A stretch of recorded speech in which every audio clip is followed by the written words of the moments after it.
Hey, what's up guys? Joker here. Today we answer the age-old question, can your PC run Battlefield 2042? A question that everyone has been asking themselves, well, obviously for ages. It's a question for the ages, even though it's a question you probably only conceivably started asking yourself like 3 months ago when we first started about the game.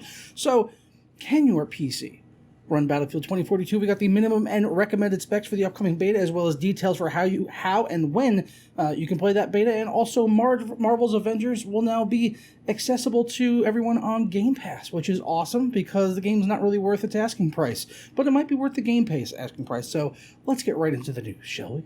But first, today's video is brought to you by supercdk.com, where you can save money on games for all of your favorite platforms, as well as software like Windows 10 Pro for just $19.50, and then you can unlock the prestigious dark mode on Windows 10 and take advantage of that. I couldn't live without it. And if you shoot over there right now, you could save 25% off. Hit the buy now button and then put in my code JP25 at checkout. I'll walk you guys through the process right now so you can see how much money we're saving and how to go ahead and install this on your Windows 10 PC. That brings our price down to $14.62, total of savings of almost $5 using that JP25 code, which will work for any software products over there. Once you're done with that, go ahead and click on Submit Order and select your payment mode of choice, which for me personally is PayPal, and then I'll go ahead and complete the checkout by clicking on Pay Now. After completing the checkout, it'll bring you to your purchased order page, and it will update in a matter of seconds, or just go ahead and hit F5. Go ahead and do that one time. It came through literally immediately. I got the payment email that it had gone through and the delivery of the product exactly at the same time. Once you're done with that, go ahead and click on View Keys and Codes, and we'll get our code right here that we can go ahead and copy and paste in on Windows 10 by hitting the Start button and type in the word Activate. When you see that activation settings or see if Windows is activated, go ahead and click on that, and it'll bring up this right here, and click on change your product key or unlock Windows 10. As I already have Windows 10, I obviously don't need to put in a new key, but just paste it in and then go ahead and click next, and you are all done and set. For more information on supercdk.com as well as the coupon code, be sure to check out the links down in the description below. First up, we'll be talking about the Battlefield 2042 beta, which, despite me, not having a lot of positive things to say about this game, apart from being excited for the Bad Company 2 and the throwback maps that they're going to be integrating into it, which is really the main reason I'm going to be picking up this game. The new maps really just don't stand out to me so far, but I've only played one of them in the technical plate test, which was capped at 30 frames per second.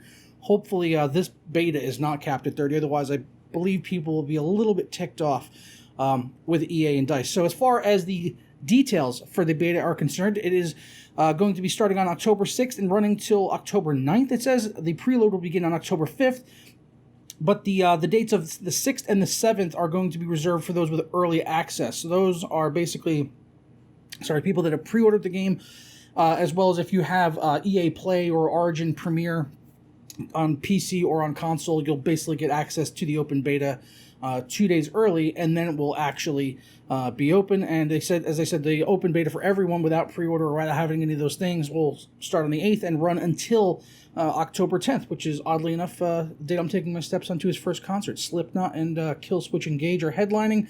Before that, it's Fever 333 and Code Orange, I believe, are the bands.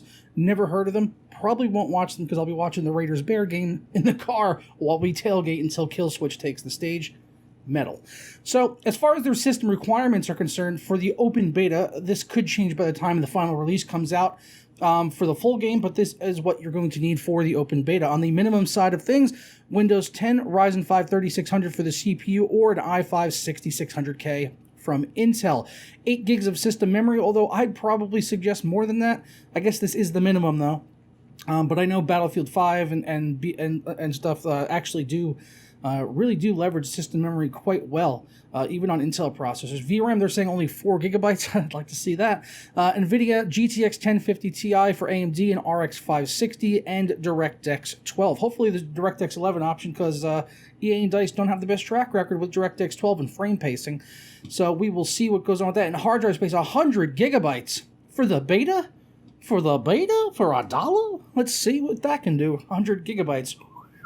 On to the recommended PC specs. Again, 64-bit Windows 10 for the CPU from AMD, Ryzen 7 2700X or an Intel i7 4790, 16 gigabytes of system memory, 8 gigabytes of video memory. On the graphics card front, they're saying an NVIDIA RTX 3060 or equivalent, probably 2070 and all that stuff, probably going to be absolutely fine for 1080p, maybe even 1440 with some lowered graphics options. For AMD, the Radeon RX 6600 XT, again, DirectX 12, no mention of DX11 here, kind of starting to get a little scared, and 100 gigabyte SSD they recommend for the recommended requirements. So there you have it. That's the full system specs. Can your PC run it? Let me know down in the comments below if you have any questions about your particular hardware configuration, and I could probably give you a good idea based on these recommended specs, you know, if your system should be okay as well, in case you're not aware of how to compare graphics card CPUs or whatever. But probably most modern stuff is going to be okay if you upgraded in the last 2 to 3 years with a, you know, mid-range $1,000 plus PC. Probably going to be absolutely fine for Battlefield games. They tend to be pretty well optimized, but the only thing that scares me in here so far is the DirectX 12 requirement. Because they just have a lot of issues with their engine. Every game they've put DX11 and DX12 in, the DX12 runs worse. And even, it's more so the frame pacing than anything. It's just constant stutters. I've done probably 3 or 4 videos on it over the years because it's always frustrating that it doesn't really work, especially with Battlefield 5 because you were required to use DirectX 12 if you wanted to use ray tracing or DLSS. So that pretty much canceled out ever being able to use those options because DirectX 12 was so completely broken. And even trying some of the fixes that have worked in other games for DirectX 12, like in Control, that had issues with DirectX 12 frame pacing as well, but there was a fix for it, which I did a video on. I can't even recall exactly what it was. I'd have to go look at the video, honestly.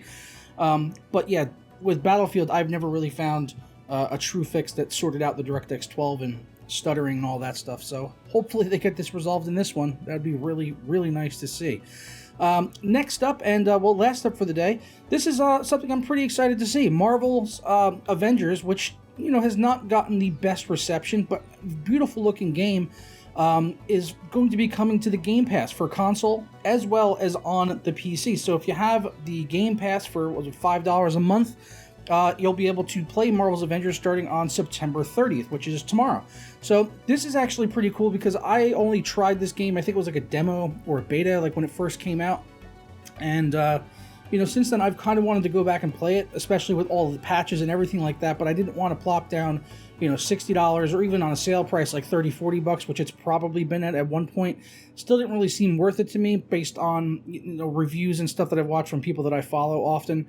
And just, you know, lack of content and kind of repetitive mission nature didn't really strike me as a game I wanted to pick up and purchase. But for Game Pass, which I already have, I'll definitely give it a download and try it out. So yeah, September 30th, just sort of a PSA really. If you've got the Game Pass, you'll be able to play Marvel's Avengers, which is very nice. So that's all I've got for you guys today. I'm going to go ahead and get out of here, and I hope you enjoy the rest of your day. Again, let me know your thoughts on Marvel's Avengers coming to Game Pass. Are you going to finally try this game on PC and maybe give it a go? I'm hoping it's good. I want to be surprised. I really do want to be surprised because I want to like this game. Big Marvel fan. The graphics for the game are beautiful. It's a very, very demanding and taxing game, which is honestly one of the more reasons I want to run it, because I got the 3080 Ti and I want to try out the DLSS, and I think it has ray tracing too. I know it has DLSS for sure, but don't quote me on it having ray tracing. It might though, but it definitely has DLSS for sure. And then Battlefield 2042, not too much longer to go on the beta. I may reactivate my Origin Premiere just to get a couple days early access on that so that I could do some content on it early. So be on the lookout for that on, what is it, October 6th? And they said they're going to be able to preload on the 5th. So next week, basically. So awesome. Looking forward to trying that out. Hopefully I'm impressed because I've had a lot of bad things to say about BF 2042 outside of the Bad Company maps and BF3 maps, but just the vanilla version of 2042 and what they're doing with it so far doesn't look that great to me. But I want to be proven wrong. I love Battlefield and I want to be wrong. So hopefully. I'm going to go ahead and get out of here though. Hope you guys all have a fantastic day, and I'll catch you tomorrow for another video.